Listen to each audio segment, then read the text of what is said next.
네, 오늘 누리호가 처음으로 실제 위성을 싣고 발사됩니다. 네, 현재 발사 준비 상황 알아보겠습니다.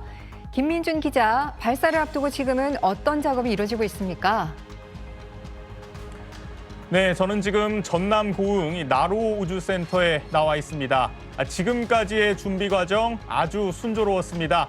하지만 누리호가 37만 개가 넘는 정밀 부품들로 구성된 까닭에 우리 연구진들 실수를 줄이기 위해 점검을 거듭하고 있습니다. 발사를 8시간 정도 앞둔 지금 10시 24분에는 혹시 쏘아 올린 누리호가 우주상에서 다른 물체와 충돌하지는 않을지 이 마지막 위험성을 따져보는 단계에 있습니다. 오늘 이 누리호 발사가 순조롭게 이루어질 수 있도록 지금 현장에서는 이 발사대를 중심으로 3km 이내, 반경 3km 이내에는 접근이 제한되고 있습니다. 육로와 해상, 대기권까지 이 6회공 모두 접근이 제한되고 있습니다. 현재 그곳 날씨 상태는 어떻습니까? 예, 어제 한때 소나기가 내리기도 하면서 많은 분들 걱정하셨던 게 아무래도 날씨일 겁니다. 오늘 아침까지만 해도 이 바람이 불고 좀 서늘했었는데 해가 뜬 지금은 기상 상태 아주 양호합니다. 먼저 바람이 강하면 발사대 자체를 흔들거나 아니면 쏘아 올린 이후에도 이 발사체 이동 경로에 영향을 줄 수가 있는데 지금에는 초속 1에서 4m 정도 아주 잔잔한 바람이 불고 있습니다. 강수 확률도 30% 정도로 아주 양호합니다. 이렇게 기술과 날씨 모든 면에서 큰 특이사항이 없으면 오후 1시 반쯤 이 누리호 발사관리위원회에서 최종 발사 시각을 확정해서 발표합니다. 자, 얼마 남지 않았습니다. 성공적인 발사를 기원하면서 지금까지 나로우주센터에서 전해드렸습니다. 발사가 시작되면 로켓 1단이 125초 동안 불꽃을 토해내면서 무려 200톤 무게의 누리호를 64km 고도까지 올려줍니다. 고도 204km에선 페어링이 떨어지고 258km에선 2단도 분리됩니다. 그리고 발사 13분 3초 550km에서 첫 번째 위성인 차세대 소형위성 2호기를 사출, 즉 궤도로 올려놓습니다. 누리호의 첫 실전 손님인데 제작 비용만 240억 원이 들었습니다. 누리호를 늦은 시간 쏘는 것도 이 차세대 소형위성 2호 때문입니다. 이 차세대 소형위성에는 SAR, SAR라고 하는 첨단 레이더가 달려 있습니다. 이번에 차세대 소형위성 2호는 북극 해빙 변화 탐지가 주 활용 목표인데요. 빛과 구름 같은 기상 영향을 받지를 않고요. 주간, 야간에 상관없이 전체 기간에 걸쳐가지고 영상을 확보할 수 있다는 장점이 있습니다. 그런데 이 SAR 레이더 소비 전력이 2.5kW, 대략 에어컨 4대 정도 됩니다. 태양광으로 이 정도 전기를 만들려면 24시간 태양빛을 받아야 합니다. 여기 지금 한반도 보이시죠? 낮과 밤의 딱 중간 해가 질 무렵에 로켓을 쏴야 24시간 동안 태양빛을 계속 받을 수 있는 여명 황혼 궤도를 돌 수 있습니다. 3D로 위성을 만들어 봤는데요. 살펴보면 태양 전지판을 날개가 아닌 위성의 몸통에다 붙여놨고요. 날개는 SAR 레이더의 안테나입니다.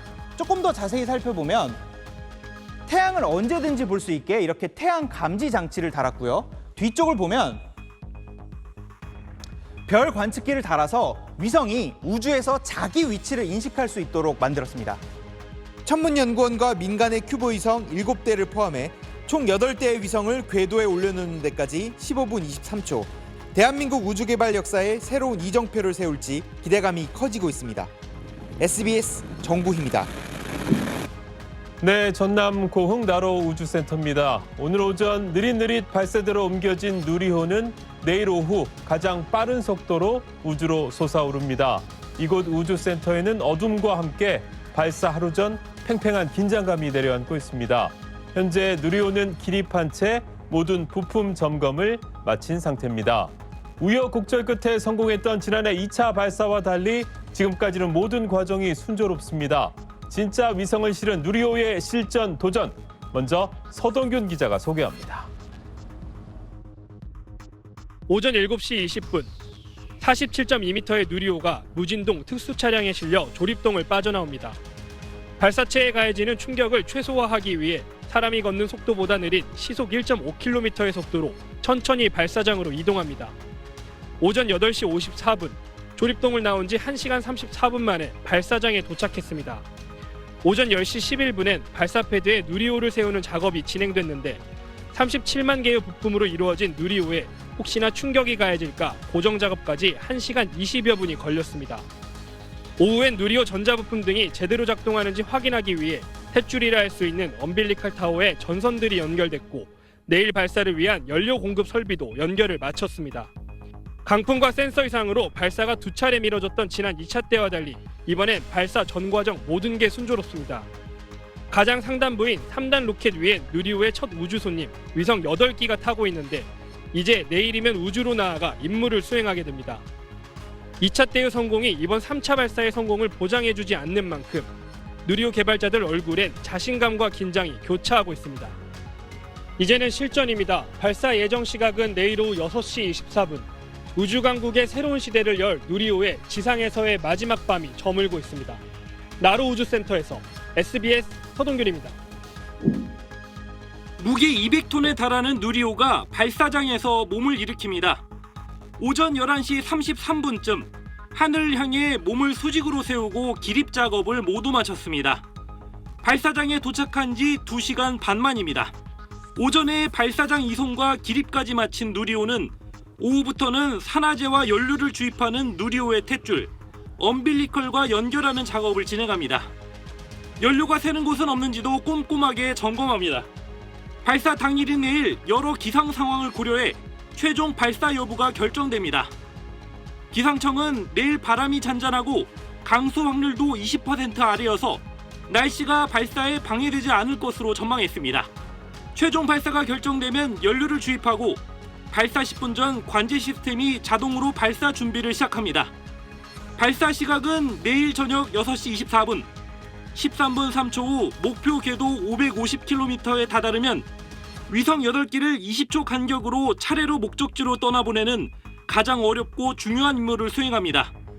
모든 임무를 마치면 누리호는 궤도를 돌다 대기권에 재진입해 불타 사라집니다. 총 비행 시간은 18분 58초.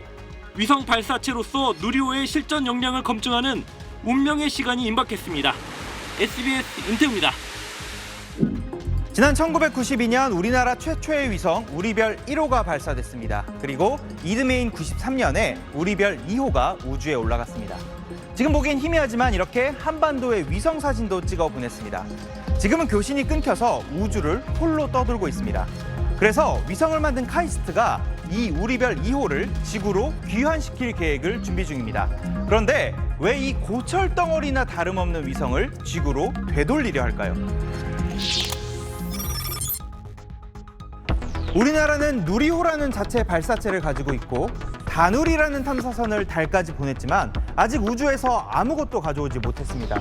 일본은 2020년 소행성에서 채취한 흙을 지구로 가져오는데 성공했습니다. 소행성에서 발견된 흙에서 생명체의 유전 정보를 담은 RNA 성분이 발견되면서 지구 밖 외계에서도 생명체가 존재할 수 있는 가능성이 커졌습니다. 이렇게 달과 화성, 소행성을 탐사하면서 가져온 샘플을 지구로 가져와야 하는데 우리는 아직 기술이 없는 겁니다. 그래서 우리별 귀환을 통해 우주에 있는 물체를 지구로 되돌릴 수 있는 기술을 확보하려 하는 겁니다. 2단계로 진행되는데요. 먼저 1단계 시도에선 우리별을 포획해 지구 대기권으로 끌어오는 게 목표입니다. 이때는 대기와의 마찰로 수거위성과 우리별이 소멸됩니다. 그런데 우리나라 첫 번째 위성인 우리별 1호를 되돌리면 의미가 좀 더 있을 텐데 왜 2호를 선택했을까요? 안타깝게도 우리나라는 남쪽으로밖에 로켓을 쏠 수 없습니다. 동쪽에는 일본이, 서쪽에는 중국이, 북쪽에는 북한이 있으니까요. 그런데 우리별 1호는 남쪽과의 각도가 23도 틀어져 있습니다. 반면에 우리별 2호는 남쪽과의 각도가 10도밖에 차이가 안 나서 남쪽으로 로켓을 쏘면 좀 더 쉽게 접근할 수 있습니다. 그래서 우리별과 같은 속도와 궤도로 수거 위성을 발사한 다음 포획할 계획입니다. 로봇 팔로 잡는 방안이 유력한데 역시 카이스트가 개발한 휴머노이드, 휴보의 로봇 팔이 사용되는 것도 검토 중입니다. 위성을 포획하는 기술은 우주 쓰레기 청소 기술로도 활용할 수 있습니다. 지금 일론 머스크가 스타링크라고 하는 소형 위성 수만 대를 보시는 것처럼 우주로 쏘아 올리고 있는데 이게 언젠가는 우주 쓰레기가 될 거고 결국에는 청소 기술이 필요해집니다. 더 나아가서는 적군의 위성을 포획하는 것도 가능합니다. 우리나라가 앞으로 우주에서 좀 더 다양한 활동을 하는데 꼭 필요한 기술입니다. 그런데 이 기술들은 선진국에서는 예를 들어서 ITAR, MTCR 이런 수출 규제로 묶어놓고 있는 기술들입니다. 그래서 반드시 국내 개발이 필요하고요. 우리별 2호를 대기권으로 가져오는 1단계가 성공하면 2단계로 우리별 1호나 3호를 캡슐에 담아 온전한 상태로 지구로 되돌리는 계획이 진행됩니다.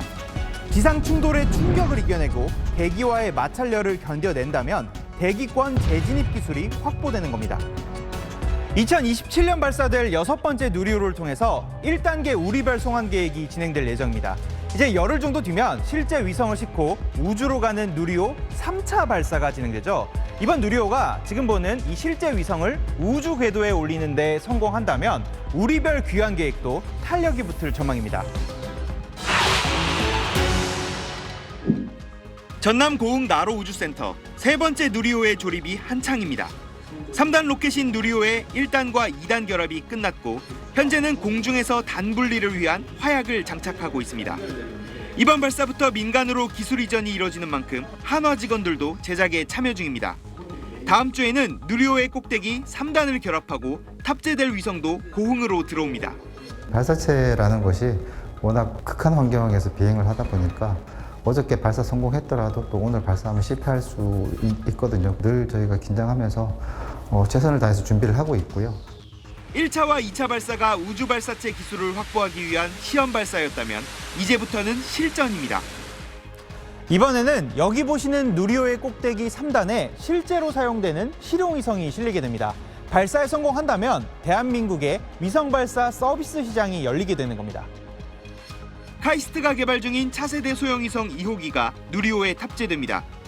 차세대 소형위성에는 SAR, SAR로 불리는 첨단 레이더가 탑재돼 비가 오거나 구름이 많이 낀 악천후 상황에서도 위성 영상 촬영이 가능합니다. 누리호의 발사 시간이 오후 6시 28분으로 늦은 것도 차세대 소형위성의 발사를 위해서입니다. 차세대 소형위성은 에너지 소모가 많아 태양열로 에너지를 충전해야 합니다.